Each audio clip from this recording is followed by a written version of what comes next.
New Orleans. What's it been like this week, Drew? It's been crazy. It's been nuts. The Houdat Nation's been waiting for this for a long time. It's a 42-year history, and I'm just glad that we were able to give it to them. If you give it to them one more time, what will it be like? Can you even describe what that might be? In the city. The euphoria. Obviously, we've come this far, and certainly our goal is not just to win the NFC championship. It's to come here and be Super Bowl champions. And obviously, we've got a huge task and challenge ahead of us, and just can't wait for the game. Peyton, put in your words, you know what this city, you grew up there. Do you almost feel strange having to play the Saints in this thing? Do you feel bad? Well, I'm excited for New Orleans as well, Chris. It's a special place to me. My family lives there. But I also have a great appreciation for what Drew and his teammates have done for the city. Their coaches, their players do just an amazing amount of things for the city. And, of course, Eli and I, it's important to us, too, to still give back to that city, which we do. But, I enjoyed watching their game last week, seeing the French Quarter, seeing it empty in the third quarter, and then seeing after the game. I certainly felt that emotion, and so it's a very exciting time, and I think it'll be a great game.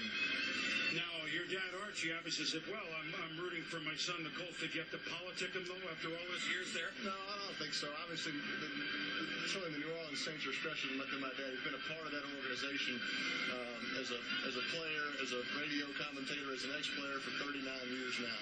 And so he knows how special this is, and he's extremely proud of Drew and the New Orleans Saints, but obviously I think he's pulling for his son this week. Well, I understand that. Now, I'm going to have each of you critique. When you watch Drew play football for the Saints, what impresses you the most? He's unbelievably aggressive, which is a quarterback I think you have to be. You see him making throws in the windows that sometimes you might say, well, I might not have thrown that ball because it was tight, but he sticks it in the only place that you could put it. So I like that, and that's one of the first things that jumps out at me. All right, Drew, so you look at Peyton Manning. What do you see? What jumps out at you? Really so many things, but I'd have to say just obviously his command of that offense and of that huddle, and it seems like no matter who they plug in the mix, that things don't ever stop. It doesn't skip a beat, and obviously he's the guy who runs the show, and he's able to spread it around, and they're fun to watch on film. Obviously, it's an impressive offense, and he's one of the best of all time. So bring our abacus for Sunday, that's for sure. We'll be back with Drew Brees and Peyton Manning with more on Super Bowl 44 when we return at the Pro Bowl. Peyton, your team began 14-0. Drew, your team began 13-0. So it's rare that we can sit and talk about the same thing to two different teams in the very same season. To not lose a game till around Christmas, give or take. You've been around football a long time. What was that like? Well, it's been a special season, and it's been different. But when you look back at our games individually, kind of starting with this game down here in Miami, I think we had the ball for 15 minutes on offense, yet we somehow found a way to win the game. And that's kind of been our theme all year. Somehow let's find a way. Somebody make a play in the third quarter, in the fourth quarter, to kind of get us over the top. And it's been different guys all year. Like Drew said, we had a lot of young guys that played this year. They stepped up, and it's kind of been that way for us in the playoffs. And so it's been a fun season and a fun team to be a part of. Do you look back and say, boy, now that we're at the Super Bowl, I wonder if everybody had played those other two games, we might have been? I don't, Boom. That's one thing. I think the best thing our team has done this year is we moved on from the previous week, whether it was a great win, whether it was a unique, difficult situation in that regular season game against the Jets. Our team has dealt with it, and we've moved on, and we've turned negatives into positives. And so I haven't analyzed that. I haven't looked back. And if somebody would have gotten hurt in that game, maybe we wouldn't be here today. Right.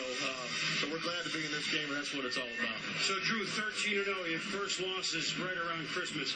Again, you've been around football for a while. You don't ever anticipate that. What was it like? And some of your wins were incredible. Yeah, we found a way to win in a lot of different ways. I mean, at times it was, scoring a ton of points. At other times it was, coming back from 21 down, or the defense coming up with a huge stop at the end of the game, or getting a huge turnover, or the offense going down and scoring, or kicking a field goal. So I think, like Peyton said, you just find a way to win at the end, and I think you just build up this confidence level and this belief that no matter what the situation, we're going to find a way, and sure enough, we did. 21 different guys, I think, scored a point for the Saints. Now, that's everybody, including the water boy. I didn't know he was open. He was. And Peyton, the big names, quote, were shut down the last game, or pretty much by the Jets. here are some names that now went to the forefront, like Collie and Garcon. I tell you, those guys that just responded and stepped up to the plate all year long. But you never know in mini camps or in training camp how a guy's going to respond when the lights turn on. But all our young players just have a good look in their eye. They've really benefited from veteran leadership from guys like Reggie Wayne. Our receivers coach, Clyde Christensen's done a great job with those guys. So as an older player, it makes you feel young again and kind of be enthusiastic about playing with these young guys. Drew, you come into this game. What mistake can the Saints not make, or else you'll be in trouble? Well, I think a lot of our success is determined by our preparation throughout this week, and the fact that this is all a new experience for all of us. We've been able to get some words of wisdom from Sean Payton because he was at the Super Bowl as an offensive coordinator with the Giants back in 2000, and so he's trying to, prepare us for the distractions of, the media and this and that, and the hoopla, and just trying to find a way to focus and concentrate and, keep your preparation, your routine very much the same. So when it comes to game time, it's, hey, we're here and we're ready. Peyton, let me deviate for a minute.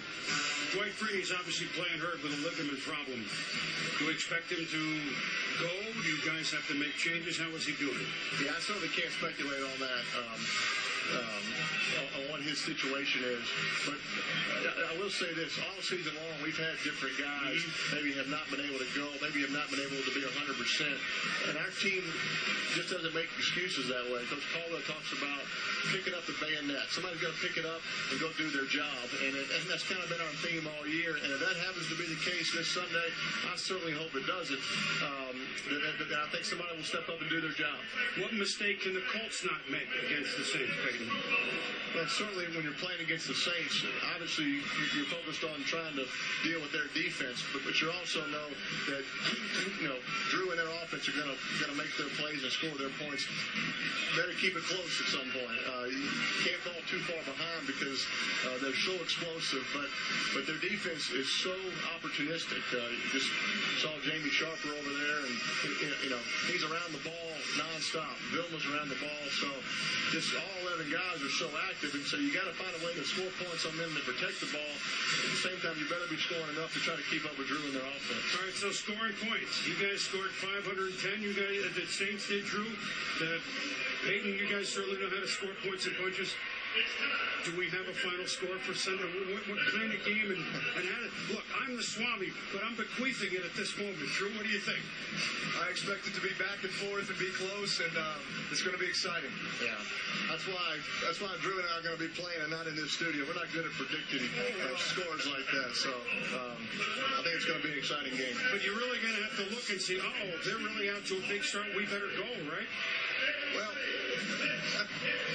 obviously you want to start it out great, but like Drew and I said, all season long, the Colts have had a lot of great comebacks. The Saints have, and so you know it's a 60-minute game. So I think you got to be careful saying, hey, we better get off to a good start, and if we don't, we're not going to win. I don't think that's true. I think it's a 60-minute game, and sure, you want every play that you put in to go perfectly, but with football, it's not going to go perfect. The key is just kind of hanging in there, and both teams have been able to do that all year, so we'll see what happens. For the first time since 1993, the top dog in the NFC is playing the top dog in the AFC.